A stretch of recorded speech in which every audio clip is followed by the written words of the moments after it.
भक्तों, अभी अभी 2 दिन पहले की कथा में गुरुजी ने बताया है कि नवरात्रि पर 5 गलतियां भूलकर भी नहीं करना चाहिए। साथ में उन्होंने बताया है कि नवरात्रि के कन्या पूजन के समय एक कन्याओं को एक खास चीज जरूर खिला देना चाहिए, जिससे कि घर में कभी भी अंदर वस्त्र की कमी नहीं होती। भक्ति आप सभी को हम बता दें कि नमस्कार दोस्तों, 2025 में अष्टमी नवमी कब है और कन्या पूजन कब कराया जाएगा। साथ में भक्तों, हम आपको यह भी बताएंगे कि नवरात्रि कन्या पूजन के समय 5 गलतियां भूल कर भी नहीं करना चाहिए, नहीं तो पूरा जीवन ही बर्बाद हो जाता है और जीवन में समस्याएं आने लगते हैं। भक्तों, साथ में हम आपको यह भी बताएंगे कि कन्या पूजन के समय कन्याओं को एक खास चीज जरूर खिला देना चाहिए और खुद भी जरूर खा लेना चाहिए। अगर आप ऐसा करती हैं तो आपके घर में कभी आंगन वस्त्र की कमी नहीं होती। हमेशा ही माता लक्ष्मी का असीम आशीर्वाद बना रहता है, माता दुर्गा का आशीर्वाद बना रहता है, हर मनोकामना इच्छा पूरी होती है। भक्तों, सभी जानकारी हम आपको बड़ी बड़ी से बताते हुए चलेंगे, इसीलिए कमेंट बॉक्स में अभी लिख दीजिए जय माता दुर्गा। भक्तों, हमारा काम है सलाह देने का, हम तो सिर्फ सलाह ही दे सकते हैं। मन लगे तो अच्छा रहेगा, आपका जीवन ही बदल जाएगा, पर वीडियो को छोड़ दोगे तो आपको ही लाभ तो नहीं होगा, पर नुकसान जरूर हो जाएगा, क्योंकि माता दुर्गा की वीडियो है और दुर्गा माता की वीडियो को कभी भी बीच में छोड़कर नहीं जाना चाहिए। भक्तों, चलिए आप सभी को हम बता दें कि यहां भक्तों, नवरात्रि का महापर्व 9 देवी अर्थात 9 कन्याओं को समर्पित है। कन्या पूजन करने से हमारी समस्त पीड़ा दूर होती है, दुख दर्द दूर होते हैं, हर कष्ट दूर होते हैं, गृह क्लेश हमारे जीवन से हमेशा के लिए दूर हो जाते हैं।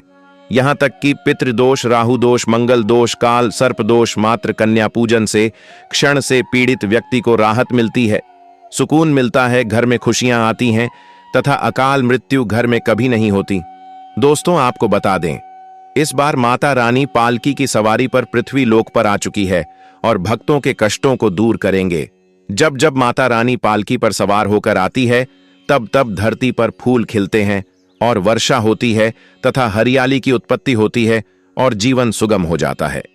किसान के घर में साक्षात मां जगदम्बा जगत मां का आगमन होता है। 2025 की शारदीय नवरात्रि में अष्टमी तिथि 30 सितंबर मंगलवार को है और नवमी तिथि 1 अक्टूबर बुधवार को है।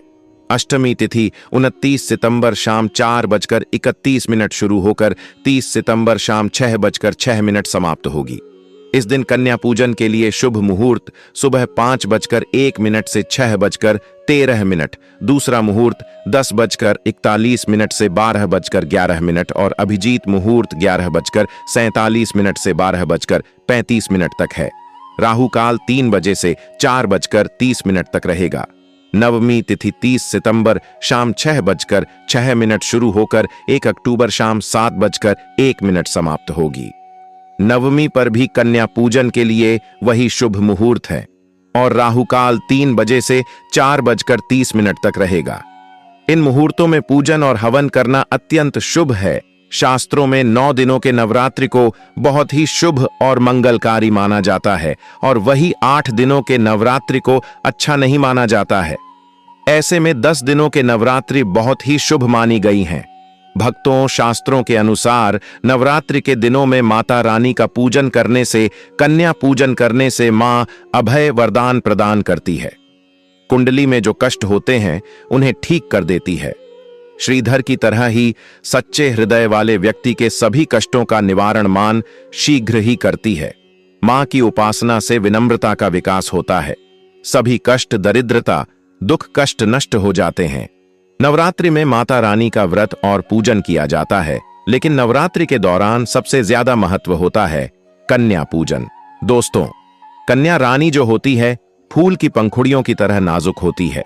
कन्या पूजन सर्वोपरि है, श्रेष्ठ है। कन्या के रूप में स्वयं जगदम्बा देवी माता वैष्णव 9 देवियां अर्थात समस्त ब्रह्मांड इनके शरीर के कण कण में वास करते हैं। बहुत कम लोग जानते हैं 33 कोटि देवी देवताओं का वास होता है।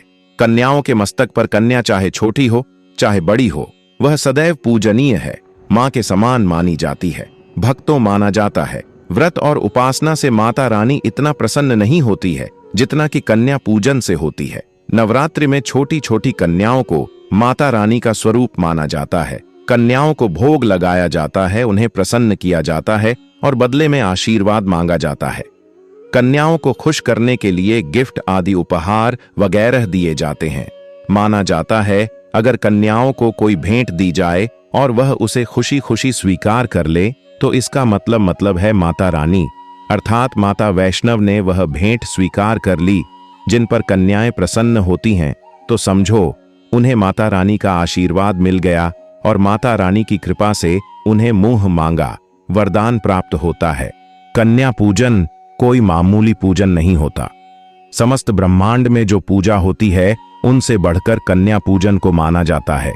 10 बार गंगा स्नान करने से और 100 बार यज्ञ करने से तथा 1000 बार यात्रा करने से जो पुण्य मिलता है वह मात्र एक बार कन्या पूजन करने से करोड़ों गुना भक्त को मिल जाता है, प्राप्त हो जाता है दोस्तों।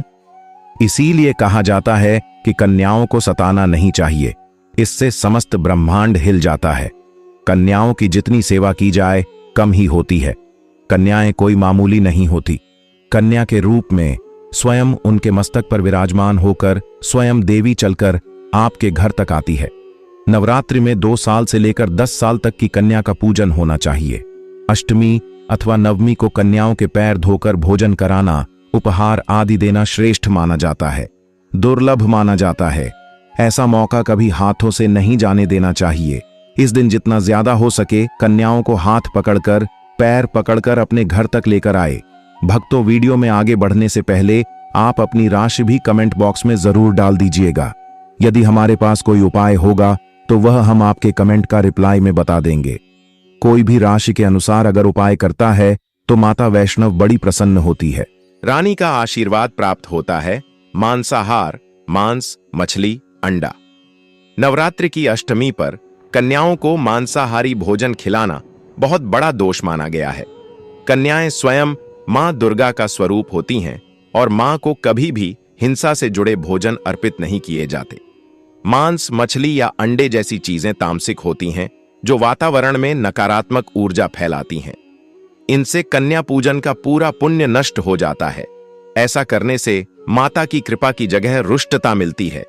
यह भी माना जाता है कि मांसाहार खिलाने से घर में रोग और अशांति का प्रवेश होता है।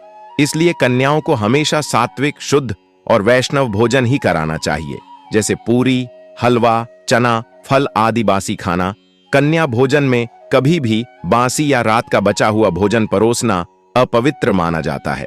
देवी पूजन में ताजगी और पवित्रता का बहुत महत्व है। बासी भोजन में प्राण शक्ति नहीं होती, बल्कि उसमें नकारात्मकता और बैक्टीरिया पैदा हो जाते हैं। यदि गलती से भी बासी खाना कन्याओं को दिया जाए तो माता रानी का आशीर्वाद कम हो जाता है और पूजा का फल व्यर्थ हो जाता है।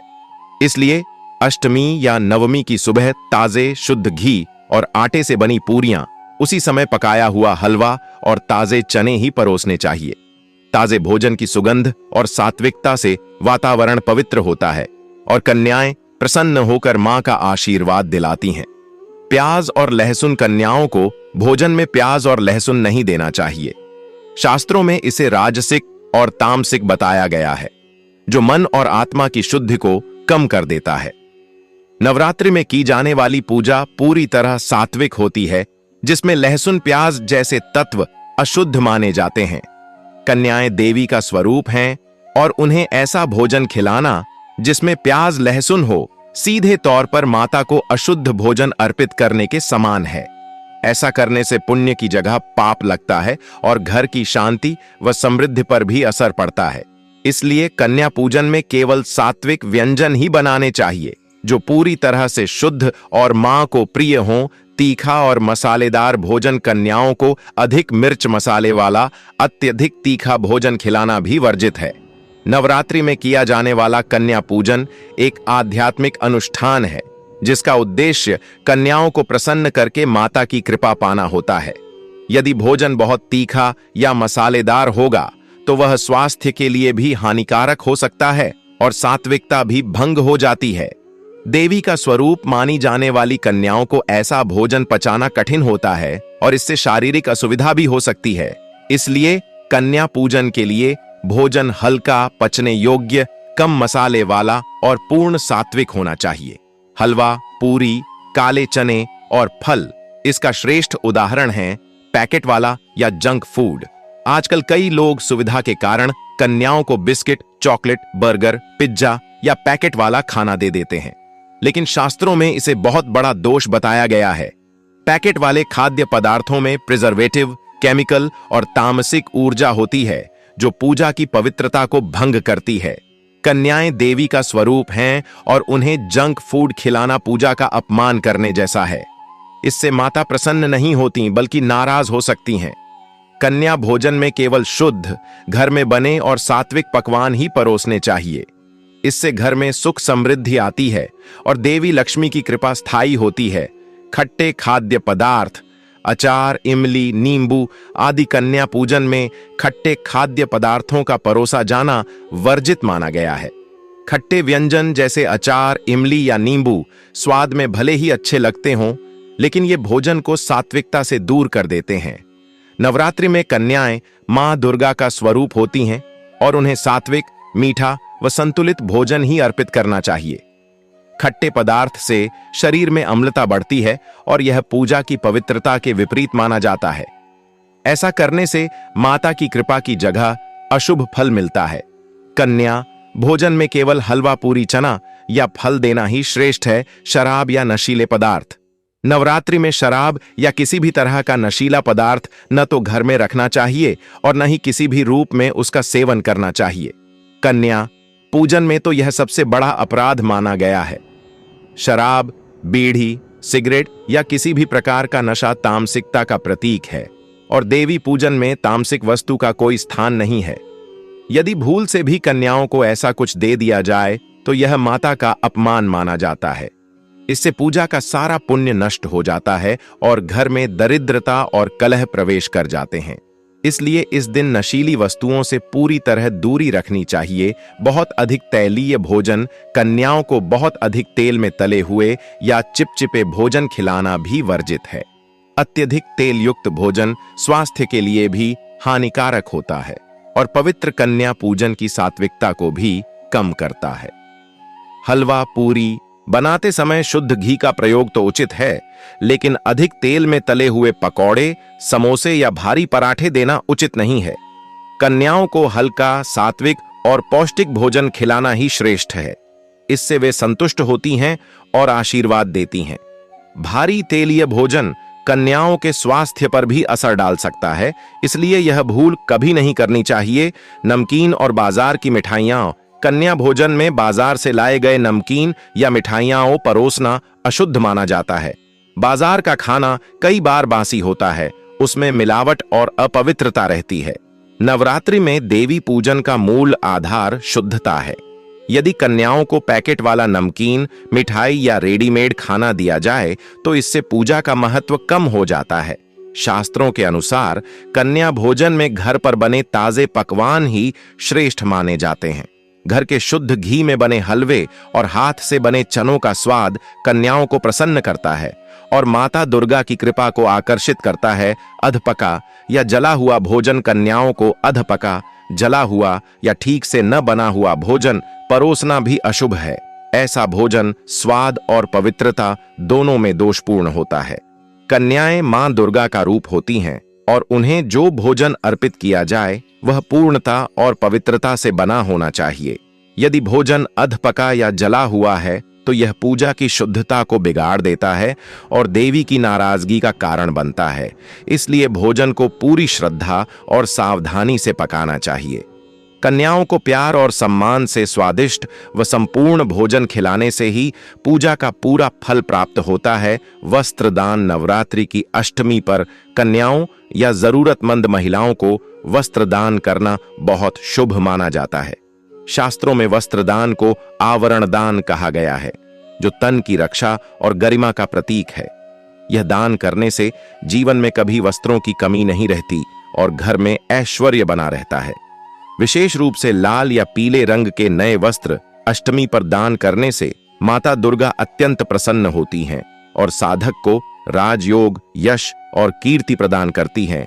भोजन दान अष्टमी पर अन्नदान सर्वोत्तम माना गया है। कन्याओं को भोजन कराना ही अन्नदान का श्रेष्ठ रूप है। इसके अलावा जरूरतमंदों को चावल, गेहूं, दाल या फल दान करना भी अनंत पुण्य देने वाला है। शास्त्रों में कहा गया है, अन्नदानम परम दानम, अर्थात अन्न का दान सबसे बड़ा दान है। जो व्यक्ति अष्टमी पर अन्न दान करता है उसके घर में कभी अन्न की कमी नहीं होती और देवी लक्ष्मी का स्थायी वास रहता है। दीपक और घी दान अष्टमी के दिन घी और दीपक दान करना अत्यंत शुभ है। दीपक प्रकाश का प्रतीक है और घी शुद्धता का। जो साधक इस दिन घी का दीपक मंदिर, कन्याओं या ब्राह्मणों को दान करता है उसके जीवन से अंधकार और दुर्भाग्य समाप्त हो जाता है। इस दान से बुद्धि तेज होती है और आध्यात्मिक मार्ग पर सफलता मिलती है। माता रानी की विशेष कृपा प्राप्त होती है और घर परिवार में हमेशा उजाला और समृद्धि बनी रहती है।